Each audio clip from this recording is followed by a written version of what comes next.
Do you ever lift your head up from your phone, look around, and think to yourself, my God, everything is weird?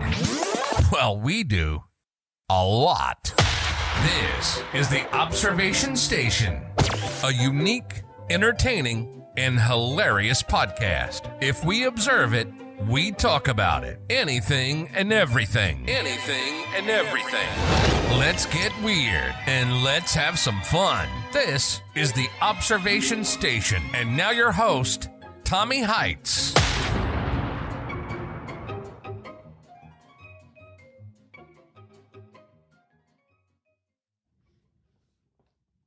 Hello, dear listeners. Welcome back to another episode of the Observation Station.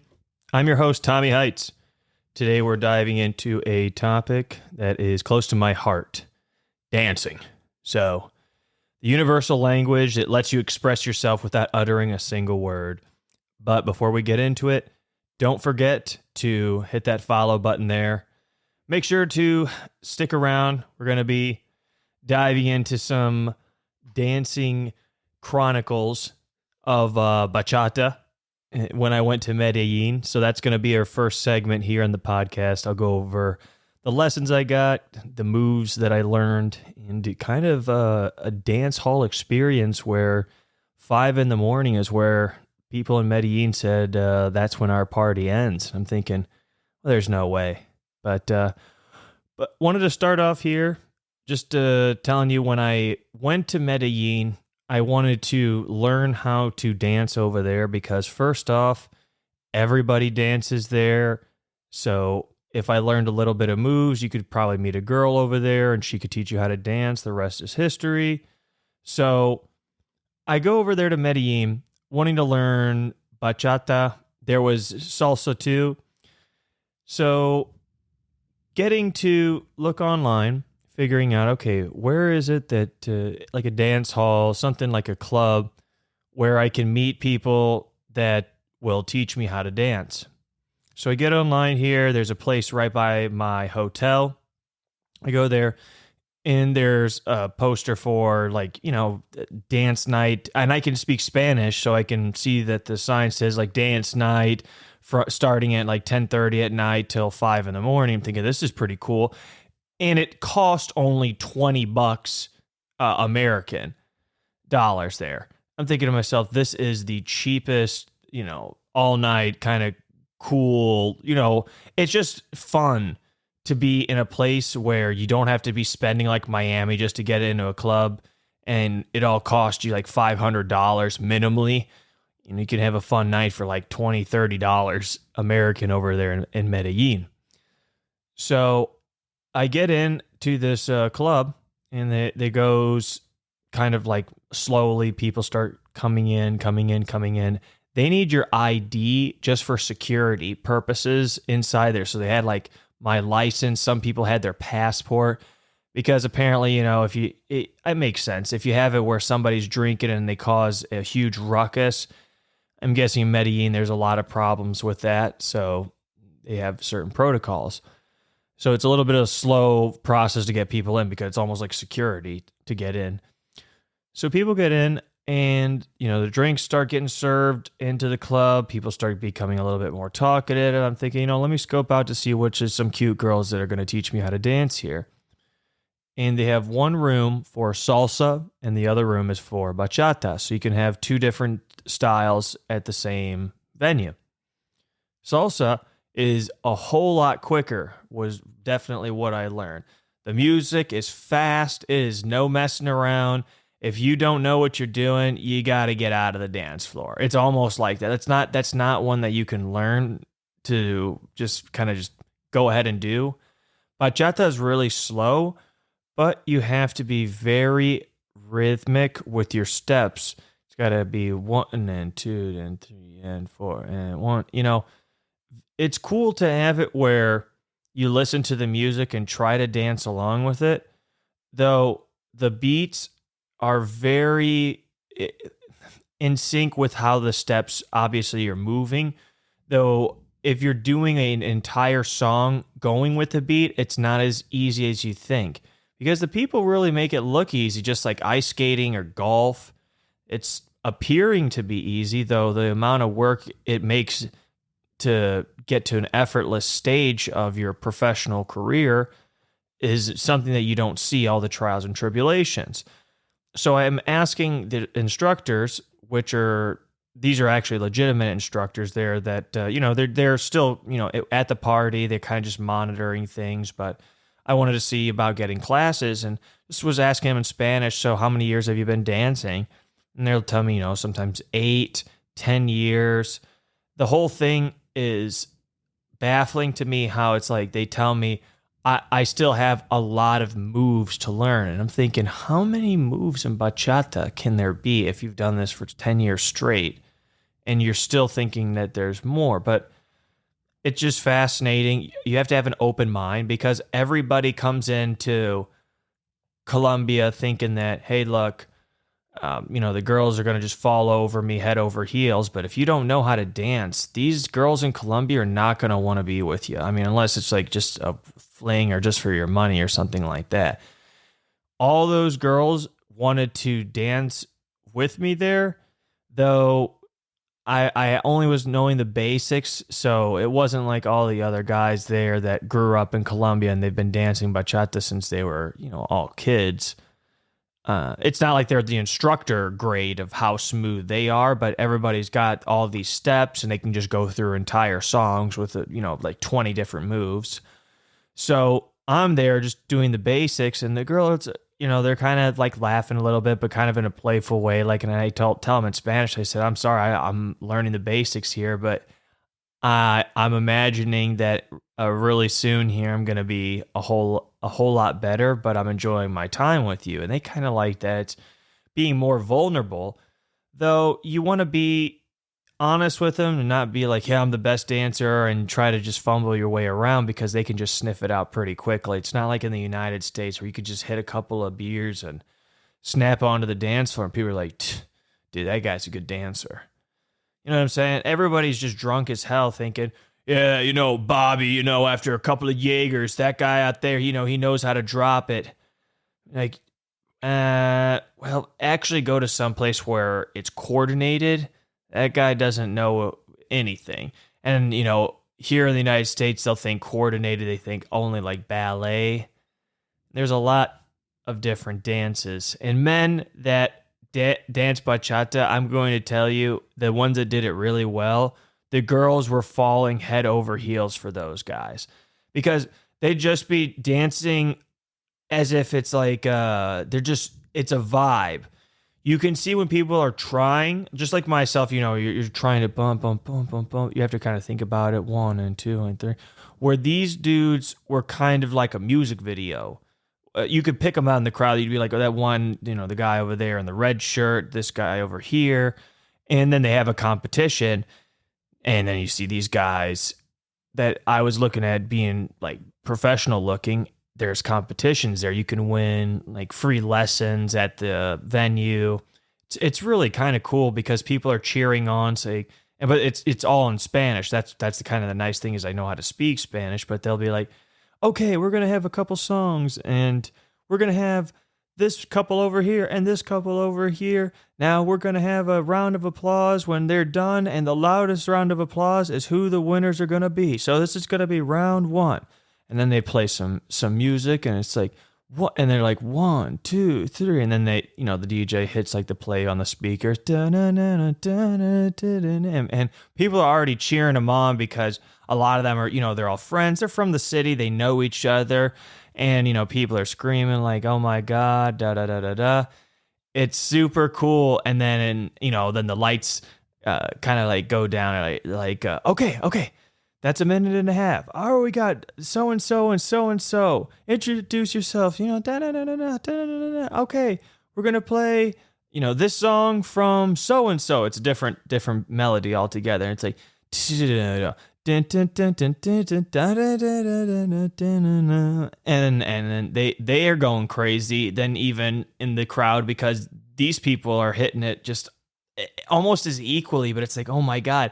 It's until somebody has to do like 1 or 2 moves that's crazy, like pulling like a trick out of the bag, because it's got to be something where the guy just kind of like, it has to be so out of pocket because they're so both equally very talented with the music that it's something that the guy kind of like throws the girl under his legs and does like a pirouette. I don't know, where people are going nuts. It's like, yeah, the game's over, man. This dude just killed the shit. I mean, what are we talking about here? And then the girls, when it's regular dancing time, when they win the prize of like, 5 free lessons or like, who knows, whatever, some cash prize, the whole party starts. Nice thing, beers are like $2 at the club. And these are, there's a couple good beers. It's not like the United States where, I mean, I'm in Miami. There, if you're going to the club, don't expect to be getting good drinks, period. I mean, you can say that, oh yeah, I know the bartender here, they take care of me and all this. If you want really good drinks, you have to go on to a Google review website to see, hey, this is a craft cocktail place that actually has people that are certified bartenders, not Billy, the guy that graduated from dishwasher, bar back to bartender. No, this is somebody that actually knows what they're doing, garnishing and X, Y, and Z.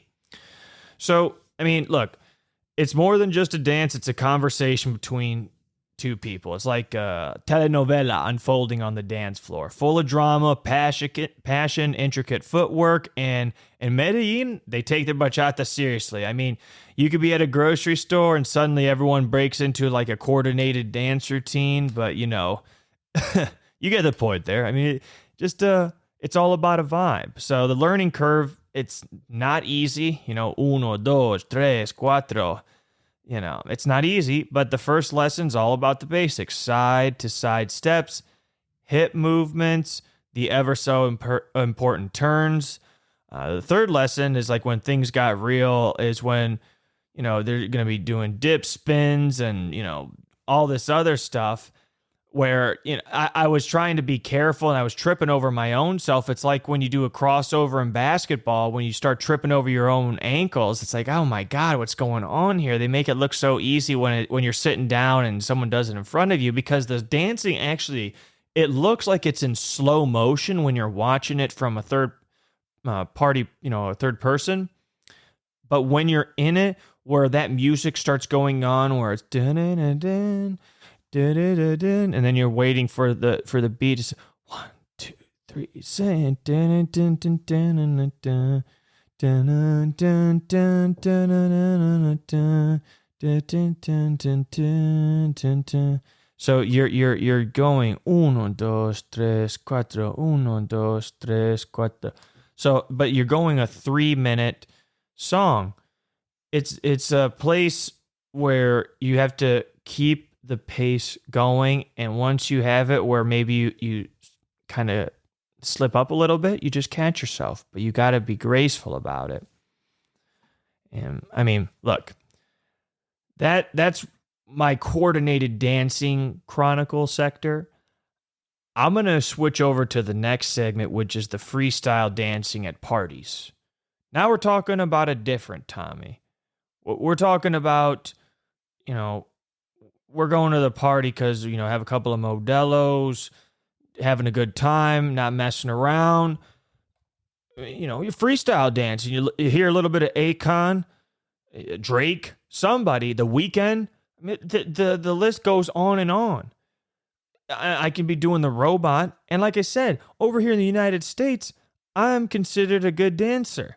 What is a good dancer? Well, the United States thinks I'm a great dancer and I live in this country. I'll take the compliment. I'll take it all day. There's always going to be some haters out there. That's okay. There's never been a hater that's been doing better than the person they're hating on. So I'm doing just fine. So it's like being like a stand-up comedian, but for dancing. You read the room, you adapt, you throw in a few unexpected moves to keep the people on their toes. Literally. Whether it's a moonwalk across the kitchen or a spontaneous salsa with a broom, freestyle dancing is all about letting loose and having fun. We're not here to be judging, unless you're Elaine from Seinfeld. That shit's awful. I mean, let's get real here. That was terrible. So, I mean, I come from a Hispanic background, which is kind of my party, fun, lively.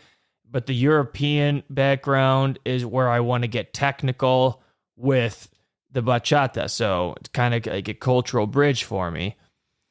So, it's something that when you step out of the comfort zone, it's more fun than you think. I was on a cruise, met a lot of cool people just by going to the nightclub dancing there. And look, the nightclub that's kind of fun. I have to tell you there. When you dance on a cruise, it's so fun because it's like traveling with people you've never met before, but you start becoming friends with them because they're with you all day long. It could be on, floor number 7 at one bar, and then later on in the day, you're going to the pool at that bar, down to the bar, and the first floor. There's all kinds of different things that you can do with people, and you're like, hey man, the nightclub's opening at 9:30. Why don't we just dance and go to the bar that's at the nightclub? Oh my God, the life, man. And that's when this is going to be where you start becoming a degenerate. Like, I love dancing on cruises. This is the best. Nobody ever has it where they get into like a fight on a cruise because those people are on vacation. You're not having it where you have to park somewhere and some girl just stood you up, da-da-da-da-da. You're on a cruise. This is vacation. How bad can it be? You're like, oh, I'm going to be in Puerto Rico this day, Panama tomorrow, let's see the next day. Let's get real here. Life is pretty good. Cruises are the best. Unless you're maybe on Carnival, then that looks terrible. But every time you get to have a time to dance, I've given the kind of a expression to say, hey, what the heck? If I feel like tapping my foot, or, if it's appropriate, or, dancing, having a good time, let me express myself. People are going to be like, oh, dude, look at that idiot over there. He's trying to have a good time. I mean, and who are you? You're just just hating on people. Haters, man. Haters. So, look, this is what it is right now. Be you. Dance what you want. If you're a guy that wants to dance ballet, do that. No problem. Just have it where the enjoyment is expressed on the floor. That's all that we ask for, is that everybody's having fun. So if that's the smile that's on your face because you like to do the whatever, that's you. Own it. So, but, well, folks, look, that's all the time we have for today. I hope you enjoyed this rhythmic journey as much as I did, and if you got any hilarious or heartwarming dance stories, don't hesitate to share them with us on social media using the hashtag #ObservationStationDance.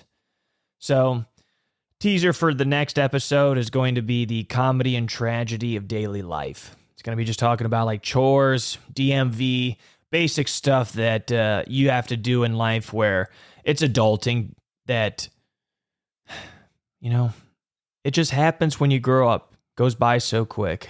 1 minute you are eating Cheerios, next minute you're in the DMV getting yelled at because you don't have a passport from like Canada. Who knows? So, all right, guys, keep that smile going. See you Friday. Take it easy. Bye-bye. You've been listening to the Observation Station. We find everyday life and everyday situations hilarious. We hope you've enjoyed the show. We know we had a blast. Make sure to like, rate, and review. And be sure to tell a friend about the show. That would help too. See you next time on the Observation Station.